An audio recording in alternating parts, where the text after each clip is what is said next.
Hoy es un día especial en esta conferencia mañanera. Tenemos de invitado a Alberto Fernández, presidente de Argentina, amigo nuestro, representante de un pueblo hermano, fraterno, como es el pueblo de Argentina, y vamos a llevar a cabo esta conferencia como todos los días y como lo hacemos los martes, que se dedica la conferencia a informar sobre el tema de salud, el pulso de la salud. Vamos a informar sobre la salud, luego, si lo desea, vamos a escuchar con mucho gusto, con agrado, a Alberto, y al final yo también quiero dar a conocer algo al pueblo de México, y al final, porque nos va a dar tiempo, abrimos la sesión para las preguntas y las respuestas. Nos da también mucho gusto que estén periodistas argentinos, mujeres y hombres, de modo que vamos a equilibrar, vamos a darle la oportunidad de que pregunte un periodista argentino y un mexicano, hombre o mujer. Así vamos a trabajar, ese es el formato de esta conferencia especial. Agradecer mucho a Alberto por su apoyo en todo lo relacionado con las vacunas. Hay dos acciones que nos han ayudado mucho de parte del gobierno de Argentina. Una es el trabajar de manera conjunta para la elaboración, el envasado de la vacuna AstraZeneca. Lo que pudo constatar Alberto ayer, cómo se están envasando estas vacunas, millones de dosis a partir de abril, desde el principio de abril, una vez que se termine todo el trámite para constatar la calidad de la vacuna,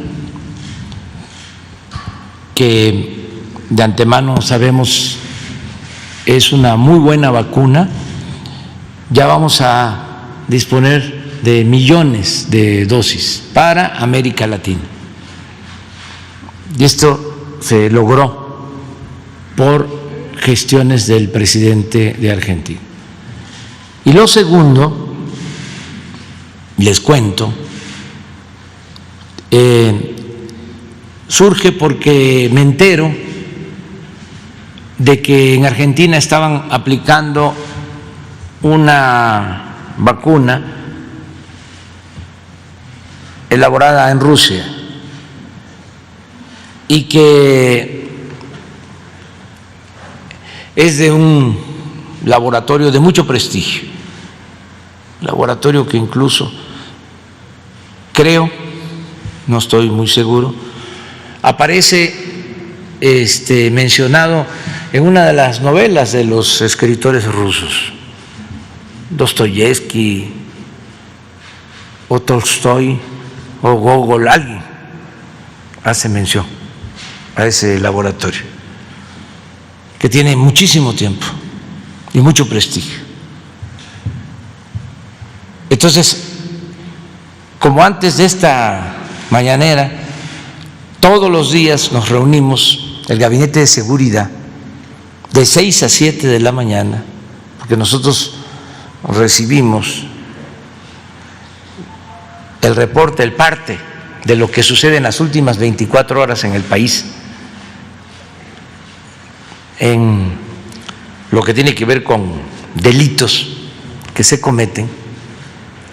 En la mañana, que en estas reuniones también nos están acompañando desde que estamos padeciendo de la pandemia, el doctor Alcocer, el doctor Hugo López-Gatell. Les comento, ayer me enteré, les dije, de que hay un acuerdo entre el gobierno de Rusia, el gobierno de Argentina, hay una vacuna, ¿por qué no van a Argentina? Alberto Fernández es nuestro amigo, él nos puede ayudar, pero hay que ir hoy mismo. Esto fue en la mañana y en la noche de ese día estaba saliendo el doctor Hugo López-Gatell y lo recibió Alberto y su equipo y logramos establecer la comunicación con el gobierno de Rusia, con el presidente Putin, hablamos con él y conseguimos esa vacuna. Entonces estamos muy agradecidos con Alberto, con el gobierno de Argentina. Repito, somos pueblos hermanos y nos da mucho gusto que nos acompañe. Va a estar con nosotros también en el acto en el que recordamos el triste acontecimiento del asesinato de nuestro apóstol de la democracia, Francisco I. Madero. Entonces nos va a acompañar también. Y mañana vamos a Iguala, porque vamos a conmemorar los 200 años de la proclamación del Plan de Iguala para que México se constituyera en un país libre, independiente, soberano. Entonces tenemos un invitado especial que nos da mucho gusto tener a Alberto aquí. Tenía pensado dar a conocer un documento que de una vez, sí, porque no se sale de contexto. Es una carta que el día de hoy estoy enviando a la gobernadora de Sonora, Claudia Pavlovich, a la jefa de gobierno de la Ciudad de México, Claudia Sheinbaum, y a los gobernadores de nuestra República. Y quiero leerla para que los mexicanos se enteren.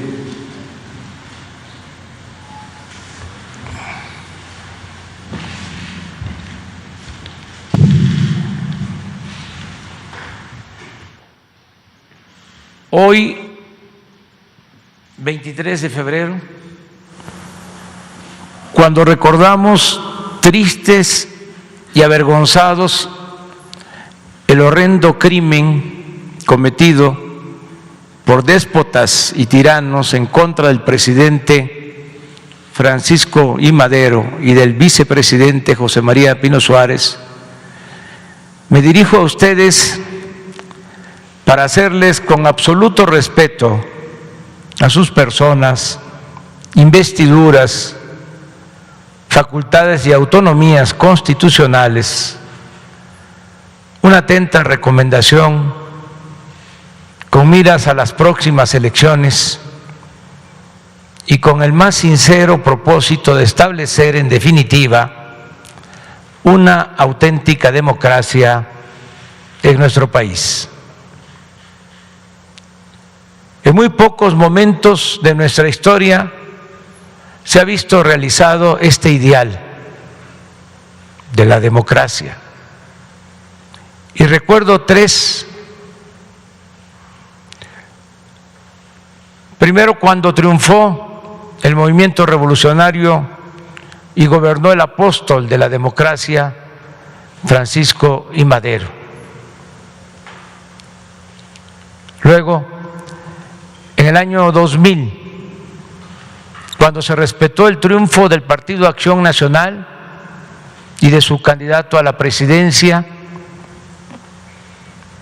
y recientemente, en las últimas elecciones del 1 de julio de 2018, cuando la mayoría de los ciudadanos decidió apoyar el proceso de transformación que está en marcha para desterrar la corrupción y el régimen de injusticias y privilegios que predominaba.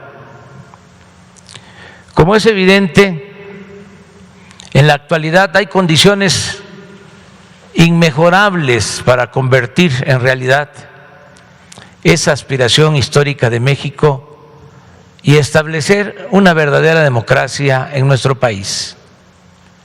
El pueblo así lo demanda. Hay partidos bien definidos en el terreno político e ideológico. Existen instituciones electorales encaminadas a ser cada vez más libres e independientes, como el Instituto Nacional Electoral, el Tribunal Electoral del Poder Judicial de la Federación y la Fiscalía Electoral recientemente creada para combatir delitos que se cometan en esta materia y que ahora están considerados en la Constitución y en el Código Penal como graves, por lo que se castiga con cárcel y sin derecho a salir bajo fianza a quienes violen las libertades políticas de los ciudadanos. Además, y esto es muy importante, se sostiene desde la Presidencia de la República el indeclinable compromiso de respetar y hacer respetar la voluntad soberana del pueblo. Por eso no tengo duda que en esta gran tarea contaremos también con la más amplia y convencida colaboración de todas y todos ustedes. La historia nos ha enseñado que la estabilidad política no se consigue en ausencia de libertad ni mediante el puro progreso material. La democracia podrá no traer el cuerno de la abundancia, pero sí produce equilibrios necesarios para evitar que una persona o una minoría se adueñe del poder público y se propicie que la riqueza, en vez de distribuirse con justicia, se concentre en unas cuantas manos. No olvidemos que muchos de los problemas que han dado al traste con el progreso de México se han originado por la corrupción engendrada por el predominio de un sistema político elitista y antidemocrático. En consecuencia, gobernadora, gobernadores y jefa de gobierno de la Ciudad de México, les propongo de la manera más horizontal y respetuosa que establezcamos un acuerdo nacional en favor de la democracia. Por mi parte, les manifiesto que actuaré, como siempre, con absoluta rectitud y en defensa de la soberanía popular. Y a esto mismo les convoco a ustedes.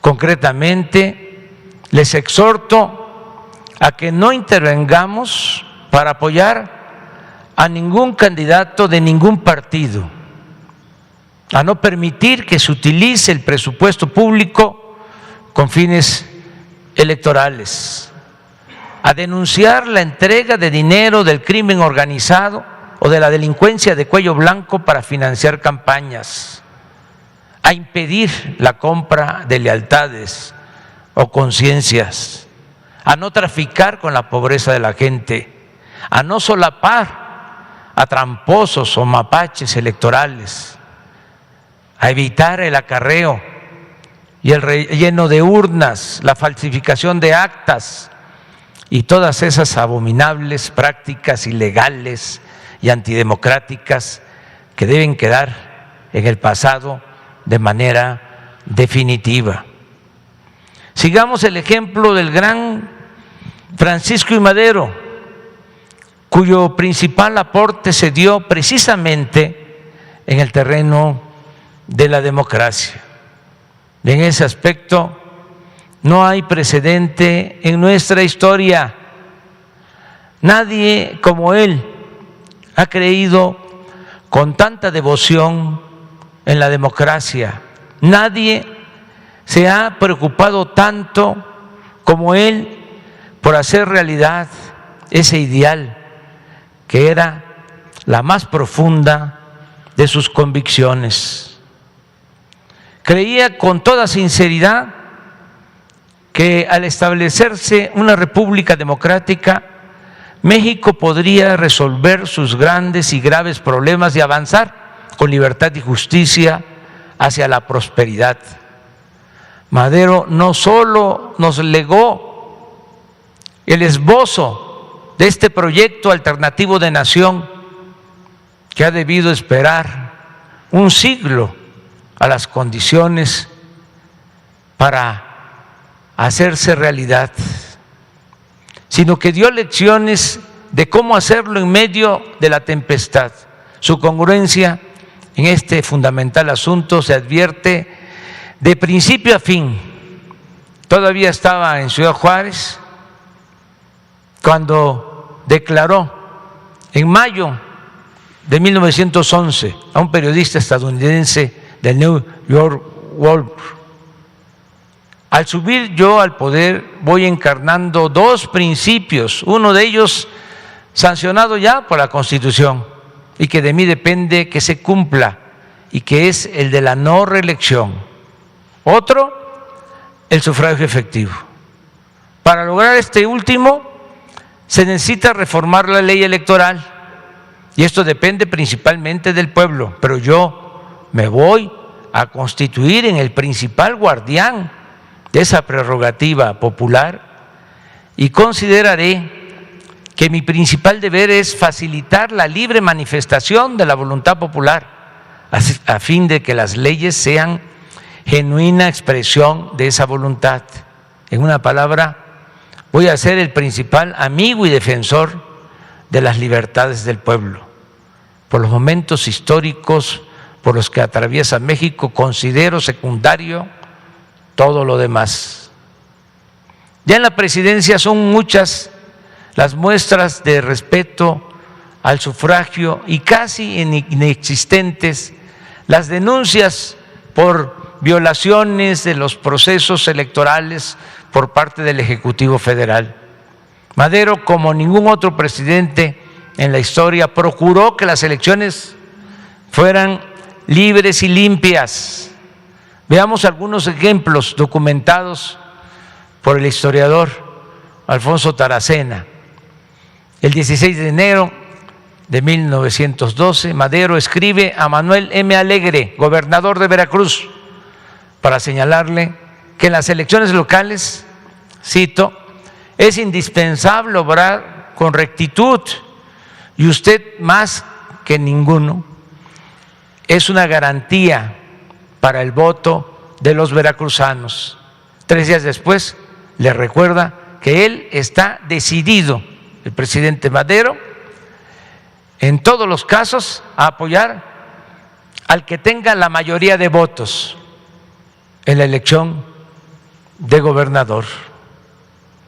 Le repito, le dice el 23 de enero, para mí es exactamente igual cualquiera de los dos candidatos que resulte triunfante, pues únicamente deseo que el que tenga más votos resulte electo, por ser esos los principios porque tanto hemos luchado.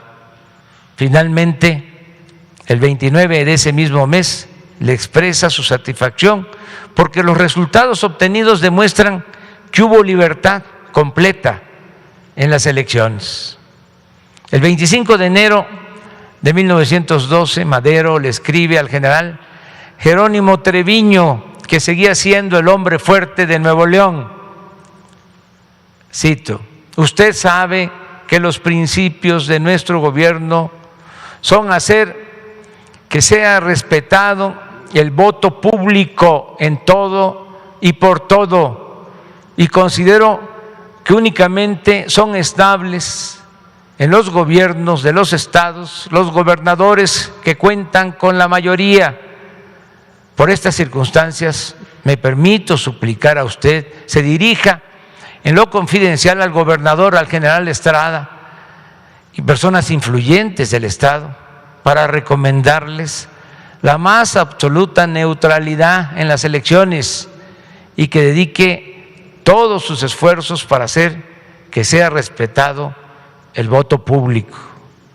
El 28 de mayo, en víspera de los comicios, expone con precisión a Manuel Mestre Illaza, gobernador de Tabasco, el principio de equidad que debía prevalecer entre los candidatos. Decía: lo prudente y justo es colocar a unos y otros en un perfecto pie de igualdad, de manera que sus trabajos de propaganda puedan llevarse a cabo dentro de la más completa libertad. Considera que el gobernador no debe de inmiscuirse en buscar un apoyo moral exclusivo para determinados candidatos y subraya que la alta honradez política de Mestre es la mejor garantía de que el pueblo no va a encontrar obstáculos en las próximas elecciones para la libre manifestación de su voluntad. Hay muchos otros testimonios de esta actitud consecuente del presidente Madero. Por ejemplo, el 25 de julio, en un mitin en Pachuca, Hidalgo, un diputado expresa que en Tulancingo, su pueblo, era la primera vez que en realidad se había celebrado elecciones. Y en respuesta frente a la multitud, Madero le ofrece que también serán libres las de gobernador. Por si hubiese duda y como una prueba más de el proceder consecuente de Madero en el terreno de la práctica democrática, recordemos su admirable actitud de imparcialidad en relación con los candidatos porfiristas o abiertamente opositores a su gobierno. En este aspecto destaco el caso de Nemesio García Naranjo, uno de sus más tenaces detractores, que triunfa en el distrito de Lampazos, Nuevo León, y el 2 de octubre la Cámara le entrega por unanimidad su credencial de diputado. En Tabasco sucede lo mismo. En la región de la Chontalpa es electo diputado don Tirso Inurreta, un recalcitrante, porfirista, y su triunfo se reconoce a pesar de que, tal como lo relata el propio Madero, cuando fui a Oaxaca en mi gira de propaganda, este señor, que era jefe político allí, estuvo a punto de encarcelarme, pero de todos modos necesitamos proceder con estricto apego a la ley, respetando siempre los derechos legítimos de todo ciudadano. La diferencia abismal entre Madero y Porfirio Díaz la describe de manera magistral José Vasconcelos en 3 renglones, haciendo evidente, dice, el contraste de un presidente demócrata que se informa de los nombres de los diputados al mismo tiempo que el público. y el antiguo presidente, que formaba la lista del Congreso meses antes de la elección. En fin, bajo el gobierno de Madero, como casi nunca se ha visto en México, hubo elecciones libres y limpias. Esto, por si fuera poco, se logró en medio de intensas turbulencias políticas y sin antecedentes de una práctica democrática en otros momentos de nuestra historia. Es decir, quedó manifiesto, y esa es una de las lecciones de Madero, que ayuda mucho la voluntad presidencial de hacer valer el sufragio efectivo y convertir en realidad un sistema de gobierno representativo, popular y verdaderamente democrático. Por eso Madero ha sido único. ¿O acaso sabemos de otro presidente en la historia de México que haya escrito a los gobernadores para recomendarles que se abstengan de manipular el voto y garanticen con equidad la libre decisión de los ciudadanos? En suma, estimadas y estimados mandatarios, los convoco a que juntos hagamos historia. El Acuerdo Nacional por la Democracia y su efectiva ejecución nos permitirá establecer en México la ansiada democracia de manera perdurable, y ello elevará a nuestro país hasta lo más alto en el concierto de las naciones. Atrás quedarán los malos recuerdos de siglos de imposiciones y fraudes electorales, y nuestro pueblo, con sus legítimas autoridades, seguirá dando ejemplo de dignidad y grandeza. Esa es la carta que envío el día de hoy a los gobernadores.